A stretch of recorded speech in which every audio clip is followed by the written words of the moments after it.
Bine v-am găsit, dragii mei, din Zodia Taur, oriunde v-ați afla. Iată-ne din nou împreună pe canalul meu Tarot Flor de Loto. Eu sunt Nina pentru cei care nu mă cunosc și mă bucur să vă am alături atât pe cei care sunt deja abonații acestui canal, cum de asemenea și pe cei care poate sunteți pentru prima oară împreună aici cu noi pe canalul Tarot Flor de Loto.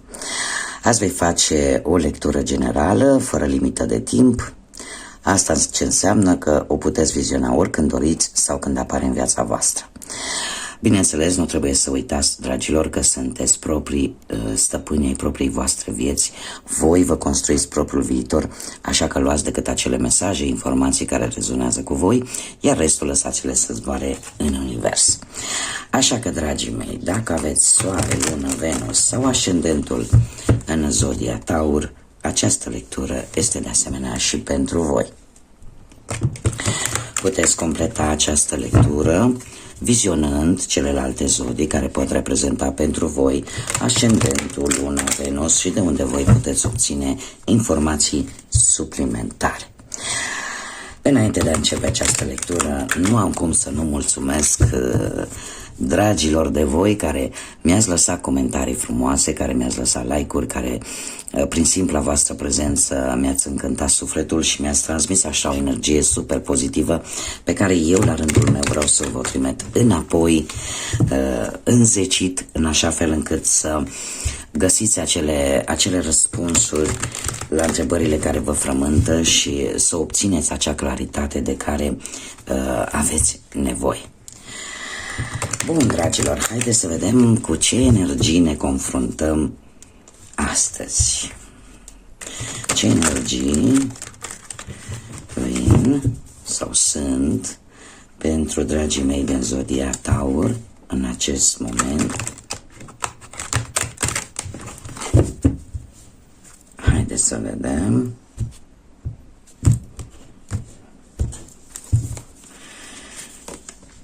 Și avem copacul dorințelor te cheamă. Oh, ce interesant. Și, dragilor, foarte interesant. Avem un yin și un yang, ca să zic așa. Haideți să luăm cu începutul. Avem aici copacul dorințelor care te cheamă. Se îndeplinește o dorință aproape uitată. Eu aș spune că sunteți într-un moment posibil unii dintre voi în care simțiți nevoia că e posibil poate să dărâmați ceva pentru a construi ceva nou. Este un gând pe care îl aveți de ceva vreme, nu știu, poate vreți să puneți anumite limite, vreți să vă găsiți un anumit echilibru, da? Sau poate vreți să faceți, să aveți așa un echilibru din punct de vedere financiar, să terminați cu o situație care v-a cam tot măcinat în ultima perioadă și să găsiți un echilibru. Indiferent de ce aspect al vieții vorbim, este vorba de ceva care v-ați dat seama că este nefolositor. Sau v-ați dat seama că trebuie cumva reînnoit. Ceva care trebuie să fie distrus pentru a putea reconstrui. Chiar și o casă. Da? Și se pare că lucrul ăsta este posibil în acest moment, dar avem această carte care ne vorbește de a fi blocat într-o anumită tragedie, în ceva ce s-a întâmplat în trecutul tău. Poate fi vorba de ceva din trecutul tău care necesită un pic de ordine, cum de asemenea posibil să fii trecut să fii avut multă răbdare vis-a-vis de o anumită situație și răbdarea asta la un moment dat, când se duce la extrem, te poate bloca. Pentru că apare obișnuința. Și în momentul în care apare obișnuința, În general, rutina face rău, atât în relațiile de dragoste, cât și în relațiile interumane, da, la locul de muncă, relațiile cu ceilalți, sau pur și simplu o situație în care lasă că o rezolv mâine, lasă-o tot amânăm, da? O tot postergăm până când la un moment dat parcă te obișnuiești că așa ar trebui să fie. Da? Creierul nostru percepe această informație ca și cum ar fi perfect normală. Tocmai de aceea este, poate pentru unii dintre voi, ați avut ceva în trecutul vostru, poate nu chiar o tragedie, posibil pentru unii să fi fost o tragedie, dar pentru alții ne-ar putea vorbi de un blocaj efectiv într-o situație din trecutul vostru. Și apare această energie a copacului dorințelor care spune trebuie să schimbi, trebuie deja să pui capăt ca să poți să avansezi, trebuie să te eliberezi de această conduită. Această conduită, cum să spun eu, de a tot amâna în permanență, de această conduită monotonă, da? De a face poate același lucru în același fel, tocmai pentru că te-ai obișnuit așa, pur și simplu. Și asta, am spus, e valabil atât în relațiile de dragoste, cât și în relațiile în general interumane sau vis-a-vis de situații. Haideți să vedem tarotul ce ne spune vis-a-vis de viața profesională, dragilor, din momentul în care voi urmăriți această lectură pentru următoarea perioadă. Ce vine pentru dragii mei din Taur în viața profesională?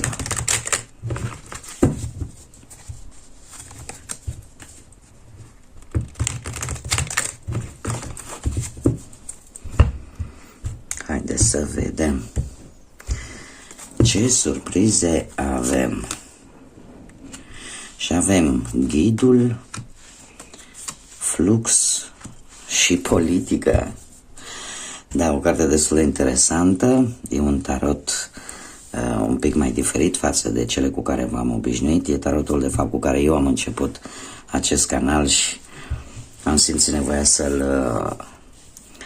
să-i folosesc energia. Bun, dragilor, pe plan profesional, într-adevăr, unii dintre voi posibil să lucreze în comun, să aibă colegi de muncă, da, sau să lucreze cu mai multe persoane.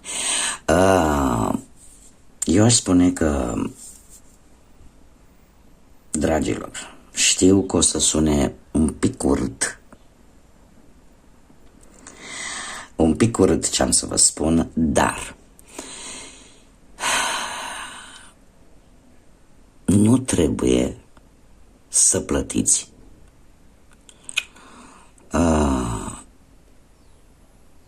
ceva ce voi știți că vă face rău. Sau să lăsați să fiți victima unor comportamente care știți că vă fac rău. Am aici, într-adevăr, pe partea asta profesională cu această carte, ghidul, se pare că ai o valoare acolo unde muncești. Chiar dacă poate nu câștigi pe măsură. Sunt mari șanse pentru unii dintre voi să-și găsească un loc de muncă foarte satisfăcător, foarte bun pentru voi. Totuși avem fluiditate, da? Flux, care îmi vorbește în mod normal, îmi vorbește de lucruri bune. E precum un as de cupe care e un mesaj pozitiv. Da? Cu noi șanse, poate cu nouă avansare, cu un nou job. Problema este că avem acest 7 de spade, da? Ar veni, care vorbește de politică și știm foarte bine cum este politica, nu? În general, da? Că pe față ni se arată, ni se spune ceva și în spate se fac cu tot alte lucruri. Așa că eu aș spune mare atenție la o promisiune posibil din partea altor persoane vis-a-vis poate de un job.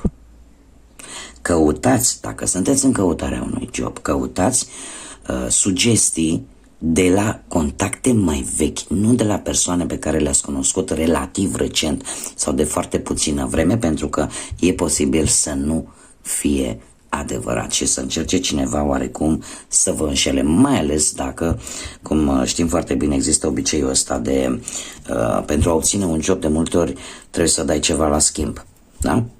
Promisiuni de asta de șarte. Așa că mare atenție la ofertele venite de la persoane recent cunoscute. Cum de asemenea, dacă sunteți la locul de muncă, trebuie să acordați mai multă grijă și să vă faceți în următoarea perioadă, să vă faceți treaba fix cum ați făcut-o și până acum, fără să vă luați după alte persoane care poate v-ar incita să cam călcați strâmb, să faceți tot felul de ilegalități. Încercați să vă păstrați verticali și să nu ajungeți victima unor înșelăciuni. Victima sau voi să plătiți oalele sparte de către alții. Da? Este o perioadă în care ar trebui să aveți mare grijă, cum poate chiar și pentru cei care poate aveți propria firmă, mare grijă cu angajații, pentru că pe față suntem foarte, cum să zic eu, spunem ceea ce poate veți auzi, ceea ce urechile voastre vor să audă, dar în spatele vostru se pot face tot felul de jocuri murdare. Așa că pe viața profesională, grijă la promisiuni de șarte și la acțiuni care vă pot implica foarte ușor în probleme și unde e posibil ca voi să fiți cei care plătiți oalele sparte ale celorlalți. Haideți să vedem cu bănuții cum stăm în următoarea perioadă, situația materială de data aceasta. Ia să vedem. Dragilor, de ce vă învinovățiți așa? Aveți unii dintre voi pe partea asta banilor, aveți așa un sentiment de vină. Poate vis-a-vis de o anumită situație materială în care poate că, uite, dacă nu ziceam eu să facem așa, lucrurile stăteau altfel, sau dacă eu nu spuneam cu tare lucru, lucrătărică, lucrurile și-au altfel, cumva vă învinovățiți pentru o anumită situație materială, iar asta vă face să nu vedeți realitatea, să vă învârtiți așa într-un cerc vicios, vă face să vă gândiți că nu mai există ieșire și că, domne, cum o să ies eu din problema asta materială? Totuși avem lupta care ne vorbește foarte mult de, cum să spun eu, de a te lansa în forță, totuși de a avea o gândire totuși pozitivă, dar trebuie să aveți, să acordați un pic atenție la, cum să spun eu, la un proiect pe care voi îl aveți pe partea asta financiară și acest proiect să fie bine pus la punct. Nu știu, poate aveți o situație un pic mai complicată din punct de vedere financiar, probleme poate cu banca sau vreo datorie care nu știți cum o să o plătiți, sau poate s-a apropiat termenul și nu știți cum o să ieșiți din această situație. Puteți ieși, mie cărțile îmi spun că puteți ieși, doar că trebuie să fiți foarte bine planificați, adică să o faceți cu cap, nu să o faceți haotic, nu să o faceți din repezeală, pur și simplu să vă faceți un plan de care să vă țineți cu strictețe. De ce? Pentru că vă apare succes, vă apare reușită. Deci această situație materială, indiferent care este ea, acum fiecare adaptează în funcție de situația în care se află, va avea o reușită, se vor rezolva problemele, doar că este necesar să aveți un foarte bun plan. Pentru unii dintre voi e posibil, în tot acest amalgam de gânduri și de reproșuri pe care mulți dintre voi vi le faceți vis-a-vis de această situație, e posibil să vină niște vești. Da? Niște vești destul de bune, iar în felul ăsta să se concretizeze ceva material, iar asta să te ajute să-ți faci un plan în așa fel încât situația ta materială să se îmbunătățească. Da? Este o... încearcă să mergi oricum, nu lua drumul cel scurt, da? Decât să fie totul corect. Nu știu, dacă e vorba despre acte, dacă e vorba despre anumite documente, da? Să fie totul corect. Unii dintre voi, de exemplu, care vor să-și deschidă o firmă, pot ajunge în situația în care să-și deschidă acel local sau să-și deschidă acea afacere. Da? Bun, mergem mai departe. Haideți să vedem pe partea dragostei cum stăm. Ce ne spune, ce energie avem pe partea dragostei pentru dragii mei din Taur?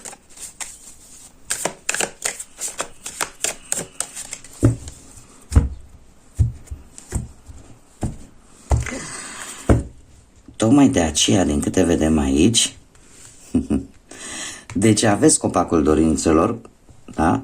Că lucrurile se pot rezolva, dar încă ești blocată într-o chestiune din trecut, într-o decizie pe care e posibil să o fi luat-o și care acum te face să ai reproșuri, să-ți faci singură reproșuri. Haideți să vedem cu dragoste. Vai, dar de ce? Dar de ce? Of. Dragilor, pe partea dragostei avem singurătate, gol și îndrăgostiții. Avem 3 arcane majore. 3 arcane majore care eu aș spune că, nu știu, unii dintre voi e posibil să aveți așa o lipsă de comunicare. Poate datorită unei separări sau poate datorită dorinței de singurătate. Pur și simplu. E ca și cum, mai ales în relație, e ca și cum fiecare merge într-o altă direcție. E ca și cum e posibil ca viața cotidiană să aibă o influență asupra voastră, asupra relației voastre. Îmi cer scuze. Iar asta să vă afecteze relația. De asemenea, din ce văd eu aici, iar pentru cei singuri, aș spune că senzația asta de singurătate vă apasă parcă din ce în ce mai mult. Faptul că avem acest gol. Acest gol care îmi vorbește foarte mult de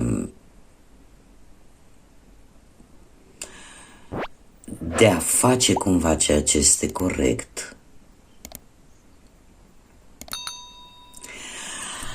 De a cere cumva un ajutor vis-a-vis de o relație sau vis-a-vis de ideea de a găsi pe cineva în viața voastră. Este o carte care îmi vorbește foarte mult de a te pune cumva în locul celuilalt, dacă vorbim de relație. Iar unii dintre voi pot ajunge într-adevăr să trebuiască să ia o decizie importantă vis-a-vis de relația lor. Va fi o decizie pe care o vor lua impulsionați de ceea ce vă spune sufletul, de ceea ce vă spune inima. Va fi o decizie importantă, o decizie în care sunteți dispuși să faceți un compromis, poate pentru a vă salva relația.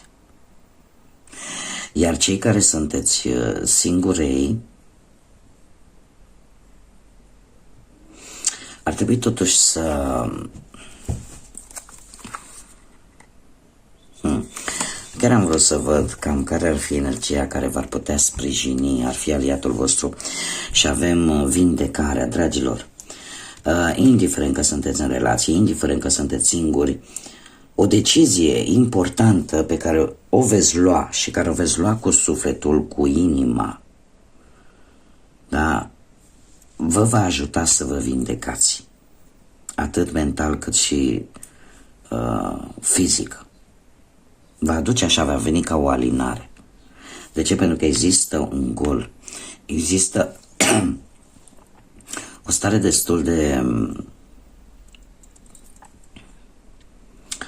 destul de negativă, aș spune, pe planul ăsta amoros. Nu știu, poate nu vă ocupați prea mult de relație, poate că sunteți prea frământați de ce se întâmplă în alte aspecte ale vieții voastre și lucrul ăsta v-a îndepărtat oarecum de a vă ocupa mai mult poate de relația voastră sau v-a împiedicat poate să vă ocupați mai mult și de acest lucru, nu? De a găsi pe cineva, cei care își doresc, desigur. Dar apare o vindecare. Acum, dragilor, ce v-aș ruga? Haideți să facem un mic joc pe care nu l-am mai făcut de ceva vreme. Să vă gândiți la o persoană dragă vouă, persoana voastră de interes, care vă interesează pe voi și să vedem dacă ar avea ceva să vă spună, ce are să vă spună și nu are curaj. Voi scoate 3 mesaje, voi puteți mental să vă gândiți la un număr, poate de la 1 la 3, sau pur și simplu folosiți-vă intuiția și simțiți care este mesajul pentru voi. Ce ar vrea să le spună, dragilor mei din Taur, persoanele dragi lor în acest moment și nu au curaj sau poate nu pot. Primul mesaj. Te rog să nu mă aștepți. Haideți să vedem încă un mesaj, te rog. Te rog să faci ce e mai bine pentru sufletul tău, pentru inima ta. Al doilea mesaj. Și al treilea mesaj. Tu meriți mai mult. Tu meriți mult mai bine. Bun, dragilor, aceasta a fost lectura generală pentru voi. Eu vă doresc să aveți cât mai mult curaj, să găsiți acea claritate în gânduri care să vă ajute să luați deciziile cele mai bune, să aveți parte de lumină în suflete și de multă energie pozitivă. Până data viitoare când ne vom revedea, să fiți iubiți!